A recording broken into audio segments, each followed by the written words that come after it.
Boy, Randy, what you said is certainly true. Neighbors are expressing disbelief in this complex of duplexes near Chippewa Falls, where 3 people were found dead last night, or actually early this morning, in that far unit.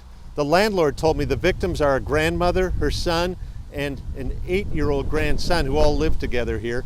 Their bodies were found 4 hours after the Chippewa County Sheriff's Department received a 911 call from this address, where they also found a man and woman dead from gunshots and 2 other adults injured. So 5 dead in all, including the gunman, according to the Sheriff's Department. The grandmother worked the service counter at a grocery store near her duplex. A neighbor and customer spoke glowingly of her. Super easy going. Would always give people like a hard time, but like in a good way. You know, always could put a smile on someone's face, like talking to her in the morning and stuff like that. As for that 8-year-old boy, neighbors describe him as a curly-haired, normal little boy, well-behaved and well-dressed, who was always mindful to get home to his grandmother's house in time for dinner.